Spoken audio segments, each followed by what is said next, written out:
తాకట్టులో ఉన్న బంగారాన్ని విడిపించి ఆ రోజు ఆన్లైన్ ధరకే కొంటుంది కొమ్మూరి గోల్డ్.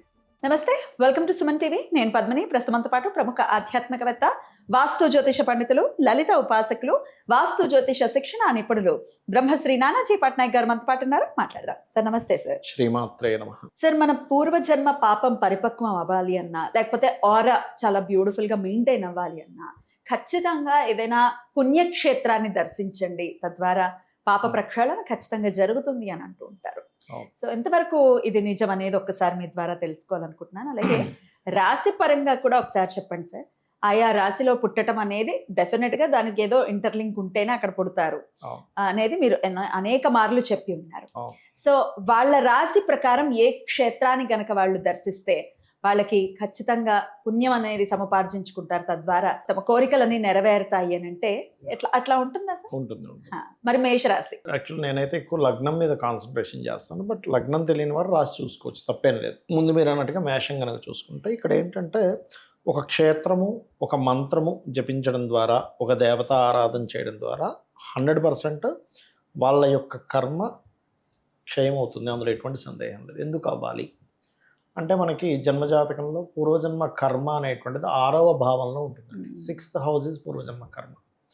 అయితే ఈ 6వ భావాన్ని కర్మగ స్థానంగా తీసుకుంటే దానికి మనం దేవతా అనుగ్రహం కానివ్వండి, మంత్రము అనేటువంటివి ఏం చేస్తాయంటే 6వ భావాన్ని తగ్గిస్తాయి, దాని ప్రభావాన్ని. ఇప్పుడు ఎప్పుడైతే నెగేట్ చేస్తాయో ఆ భావాన్ని, అప్పుడు అది ఖచ్చితంగా వాళ్ళకి ఫలితాన్ని ఇస్తుంది. ఇప్పుడు ఉదాహరణకి మేషమే తీసుకుందాం.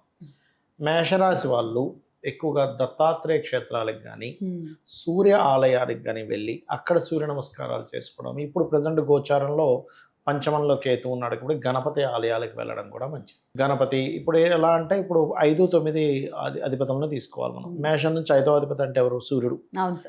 సింహం అవుతుంది. 9వ అధిపతి ధనస్సు అవుతుంది. ఇప్పుడు 5లో కేతు ఉన్నాడు కాబట్టి గణపతి వెళ్ళొచ్చు సూర్యుడితో పాటు.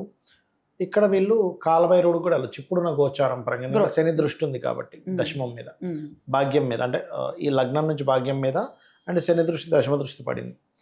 అందుకని వీళ్ళు లైఫ్ లాంగ్ వెళ్ళేవేమో సూర్యాలయాలు, దత్తాత్రేయ ఆలయాలు. ఇప్పుడుండే గోచారం బట్టి ఏంటంటే గణపతి క్షేత్రాలు, కాలభైరవ క్షేత్రాలకు వెళ్తే కనుక ఖచ్చితంగా వీళ్ళకి రిలీఫ్ వచ్చి తీరుతుంది, అందులో సందేహం ఏం లేదు. అద్భుతం సార్. అయితే మేషరాశిలో మరి 3 నక్షత్రాలు ఉంటాయి, ఆ విధంగా కూడా చెప్పేయండి సార్. అశ్విని, భరణి, కృతిక, వీరి ముగ్గురికి కూడా ఇదే వర్తిస్తుందా, లేదా నక్షత్రాల వారి కూడా ఏమైనా మార్పు ఉంటుందా? అంటే ఒకటండి, నక్షత్రము అనే దానికి ఏం తీసుకోవాలో నేను మీకు క్లారిటీ ఇస్తాను. ఇప్పుడు అశ్విని నక్షత్రాధికి అధిపతి కేతు, భరణికి శుక్రుడు, కృతికాకి రవి. కాబట్టి ఈ నక్షత్రాన్ని ఏ బేస్ మీద తీసుకోవాలంటే మనకి చంద్రమా మనసో జాత అంటాం. ఒక మనిషి యొక్క మనస్తత్వం ఎలాంటిది అనేది నక్షత్రాన్ని బేస్ చేసుకొని చెప్తారు. ఎందుకంటే చంద్రుడు ఆ నక్షత్రం మీద ఉన్నాడు, ఆ నక్షత్రాధిపతి ఎవరు, అతను జన్మజాతకంలో ఏ కండిషన్లో ఉన్నాడు. అందుకే చూడండి, చాలా మటుకు శుక్ర నక్షత్రాల వాళ్ళందరూ ఆర్ట్స్ మీద ఎక్కువ ఇంట్రెస్ట్ ఉంటుంది. ఇది భరణి, పుబ్బ, పూర్వాషాఢ. ఆ రకంగా ఇప్పుడు మనం కేతు నక్షత్రం, ఇప్పుడు అశ్విని తీసుకుందాం. వీళ్ళు ఉదయం నిద్ర లేచిన వెంటనే ధ్యానము గణపతిని చేసుకోవాలి. అశ్విని నక్షత్రం వారు కేవలం ధ్యానం గురించి చెప్తున్నానండి. భరణి నక్షత్రం వారు అమ్మవారిని ధ్యానం చేయాలి. ఉదయం నిద్ర లేచిన వెంటనే అమ్మవారిని స్మరించుకోవడం చేయాలి. కృత్తిక వారు సూర్య భగవానుణ్ణి లేకపోతే అగ్నిదేవుణ్ణి స్మరించుకోవచ్చు. ఇది ధ్యాన ప్రక్రియ వరకు. బట్ క్షేత్రాలకు వెళ్ళేటువంటి అంశంలో ప్రతి అంటే ఏ నక్షత్రంలో, ఈ 3 నక్షత్రాల్లో ఈ రాశిలో పుట్టిన వారు ఎవరైనా సరే ఈ క్షేత్రానికి వెళ్ళడానికి రాశిపరంగా యోగిస్తుంది. రాశిపరంగాను లగ్నపరంగాను యోగిస్తుంది. బట్ నక్షత్రం బేస్లో తీసుకుంటే మాత్రం ధ్యానానికి అది వాడుకోవాలి. చాలా మంది నక్షత్రం తీసుకుని దాన్ని ఉంగరం పెట్టడానికి పెట్టచ్చు. దేనికి పని చేస్తుంది అది అంటే జస్ట్ మనశ్శాంతి వరకు పనిచేస్తుంది. అయితే ఇక్కడ ఏంటంటే ఆ ఉంగరానికి ఆ నక్షత్రాధిపతి, అంటే ఉదాహరణకి భరణి నక్షత్రంలో పుట్టారు, ఆ శుక్రుడు వెళ్ళి కేతువుతో ఉన్నాడు, అప్పుడు మీకు మనసుకు కూడా పనిచేయదు.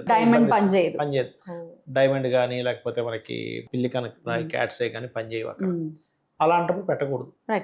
జనరల్గా నక్షత్రానికి సంబంధించిన రత్నం పెట్టుకున్నప్పుడు వాళ్ళకి కలిగేది ఏమిటంటే మనశ్శాంతి. ఎందుకంటే మనస్కారకుడు చంద్రుడు ఆ నక్షత్రం మీద ఉన్నాడు కాబట్టి కొంచెం ప్రశాంతత లభించడానికి. అంతేగాని అది ధనయోగాన్ని ఇస్తుందనో లేకపోతే అది ఇంకోటి ఏదో వివాహం చేస్తుందనో పెట్టుకోకూడదు. ఒక రత్నం పెట్టుకునేటప్పుడు మీకు ఆ పర్టికులర్ రత్నానికి ఉండేటువంటి గ్రహము మీకు ఏ యోగం ఇస్తుందో ఆ ఫలితం వస్తుంది. ఇప్పుడు చిన్న ఒక మెడిసిన్ తీసుకుంటాం, మెడిసిన్ తీసుకున్నప్పుడు ఇందులో ఉండే కెమికల్ ఏంటో లోపల ఉండేదాన్ని కనెక్టివిటీ అయ్యి ఆ ఫలితం ఇస్తుంది కదా, సేమ్ యాజ్ ఇట్ ఈస్ అంతే. అద్భుతం సార్. మేషరాశి వారికి గురువు దత్తాత్రేయ స్వామి అనుగ్రహం ఖచ్చితంగా ఉండాలి అని ఉండాలి, అంటున్నారు కాబట్టి ఎగ్జాక్ట్లీ. గానగాపురం మహిమాన్వితమైనటువంటి క్షేత్రం కదా సార్. ఇంకోటి లేదా దత్తాత్రేయుడు, పిఠాపురం. అవును, దత్తాత్రేయుడు అనుగ్రహం కలగాలంటే మామూలు విషయం కాదు. అమ్మో, అవును. అసలు ఎన్ని పరీక్షలు ఉంటాయో. అంటే మనం వెళ్ళాలంటే నేను ఎగ్జాంపుల్స్ చెప్తా. ఇప్పుడు దత్తాత్రేయ ఆలయాలకు వెళ్ళే వాళ్ళు అనుగ్రహం ఉంటే ఎలాగో, అనుగ్రహం లేకపోతే ఎలాగో చెప్తా. బాగా అనుగ్రహం ఉందనుకోండి, ఫ్రెండ్లు అక్కెళ్ళిపోతాడు, వెళ్ళిపోదామని. అంటే అంత అనుగ్రహం ఉంది వాళ్ళకి, వాళ్ళు అనుకోకపోయినా వెళ్ళిపోతారు. కానీ ఇక్కడ దత్తాత్రేయుడిని ఆరాధిస్తే వీళ్ళ జీవితం బాగుపడుతుంది, కానీ అనుగ్రహం లేదు.